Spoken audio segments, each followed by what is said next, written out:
Ce n'est pas la Belgique qui était visée. Mohamed Abrini, arrêté vendredi, l'a avoué. La France aurait dû être la cible de nouvelles attaques. Les attentats de l'aéroport et du métro belge auraient été décidés dans l'urgence alors que l'étau de la police se resserrait.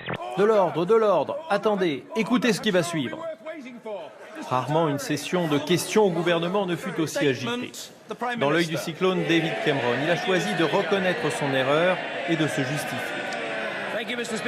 Monsieur le Président, j'accepte toutes les critiques pour ne pas avoir répondu plus rapidement à ces questions la semaine dernière, mais comme je l'ai dit, j'étais en colère, car je ne pouvais pas accepter que la mémoire de mon père soit salie. Journée historique. C'est la première fois qu'un ministre des Affaires étrangères américain se rend à Hiroshima.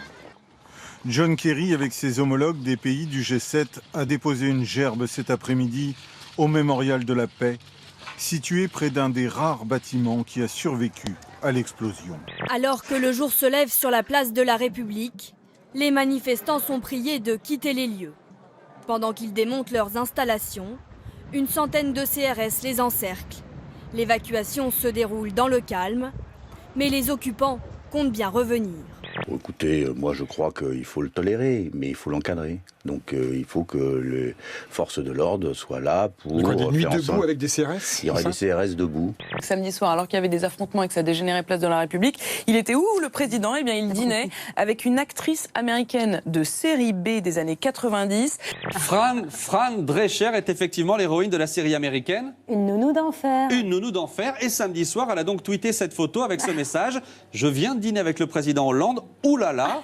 Mais je vais vous dire ce que c'est un candidat sérieux, on va le faire très simplement. Le candidat sérieux, c'est celui qui a un bilan sérieux. Donc c'est celui qui a 6 500 000 personnes à Pôle emploi, c'est la personne qui a 2 500 000 personnes au RSA, ça c'est le candidat sérieux. C'est le candidat sérieux qui fait qu'il y a 50% d'abstention dans ce pays, c'est le candidat sérieux qui fait que l'extrême droite pèse 30%. Et ce candidat sérieux, on le reconnaît très facilement parce qu'en généralement, il n'a jamais travaillé de sa vie. Ça, c'est le candidat sérieux. Vous parlez du président de la République, là, François Hollande. On parle de François Hollande, clairement. Vous devriez reprendre le contrôle sur le pays, grâce à la démocratie, légaliser le cannabis. Comme ça, paf, l'économie baisserait dans les banlieues, les jeunes seraient obligés de se trouver un travail. D'accord? Si bien dire, je pense qu'on est obligé aujourd'hui, compte tenu de ce qui se passe, de la violence qui se passe autour du cannabis, de se poser la question. Cet automne, il faudra aussi compter avec la primaire des Français. Comprenez, choisir un candidat hors parti politique. L'initiative vient de 6 mouvements citoyens. À leur tête, des visages connus comme Corinne Lepage, ancienne ministre de l'Environnement, ou encore Alexandre Jardin, écrivain. Il y a un pays en ébullition. Il y avait un sondage ce matin qui est sorti. 80% des Français veulent une autre offre politique que celle que les partis, je vais dire les petits partis politiques, proposent. Pourquoi les petits? Quand vous dites les petits, vous pensez aux Républicains et au Parti Socialiste? Oui, parce que tout cumulé, ils ont moins de membres que la Fédération française de pétanque ou de canoë-kayak. Ouais. Ça, c'est la réalité numérique. C'est le PDG et le créateur d'Admiral, un énorme groupe d'assurance. Il a 58 ans, il part à la retraite.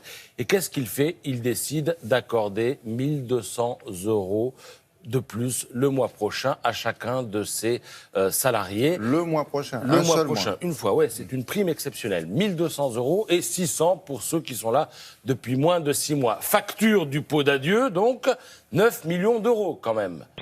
Henry nous avait fait aussi une belle surprise au mois de novembre puisqu'il a annoncé qu'il distribuait des actions gratuites à ses salariés et ça équivaut à peu près à 5 000 €. Au Japon, une snowboardeuse s'apprête à descendre en chantant du Rihanna. Elle prend la perche avec sa GoPro et derrière il y a un ours. Puis elle s'élance, toujours en chantant, et l'ours lui court après. Elle prend de la vitesse et l'ours, de plus en plus rapide, la poursuit toujours. Il n'est plus qu'à 20 mètres. La jeune fille, qui ne voit rien, chante toujours, mais heureusement, la pente s'accentue et elle distance l'ours qui abandonne. Elle ne s'en apercevra que lorsqu'elle visionnera ces images. Certains disent qu'elles sont truquées, mais il faudrait en réalité un spécialiste des effets spéciaux, aussi doué que dans The Revenant.